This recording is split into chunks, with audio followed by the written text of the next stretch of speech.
hapon mga kapares, ang ating liham ay galing kay Miss Y.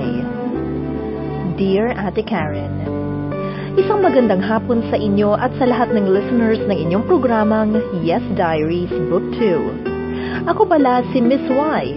I'm 37 years old, working at a private company here in Quezon City. I'm married with 2 kids. Nagsimula ang lahat when I got married 9 years ago. Nakilala ko ang husband ko because of my office mate. Tawagin na lang natin siyang Boy. Niligawan niya ako at madali namang nahulog ang loob ko sa kanya. Kasi that time, feeling ko siya na yata ang right guy for me. Dahil nakita ko ang mga katangian ng isang good provider and a responsible husband. Dahil may maganda naman siyang trabaho at kumikita siya ng maganda.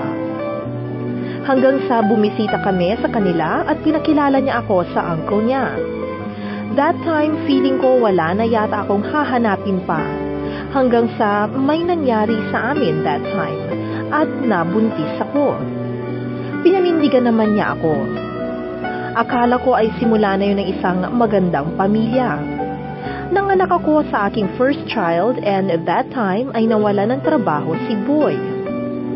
Okay lang at first dahil ang akala ko ay hindi naman niya pababayaan ang pangangailangan naming mag-ina. Nakahanap siya ulit ng trabaho kaya lang ay sandali lang ito. Ang sabi niya ay may nakaaway daw siya at nagkataon namang nagkaroon kami ng second baby. Napilitan ako magtrabaho sa abroad hoping that when I leave, he will realize what our family needs and find another job. Kaya lang useless din dahil iniasa niya ang lahat sa akin. Wala ring nangyari hanggang sa nakauwi na ako dito sa Pilipinas na wala man lang naipundar na kahit ano. Maging damit ng mga anak ko ay puro luma pa rin.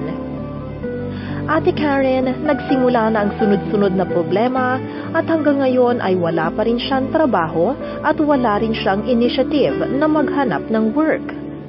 Ako pa ang naghahanap ng a-applyan niyang trabaho. Gusto ko na siyang hiwalayan. Minsan ko na rin siyang pinaalis sa amin, kaya lang ayaw niyang umalis sa aming tahanan. Hindi ko na alam ang gagawin ko sa kanya, Ate Karen. Kailangan ko pa ba siyang tulungang magbago?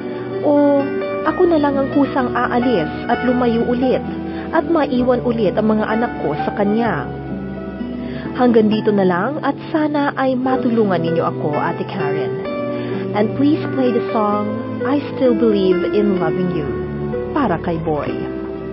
Lubos na gumagalang, Miss Y.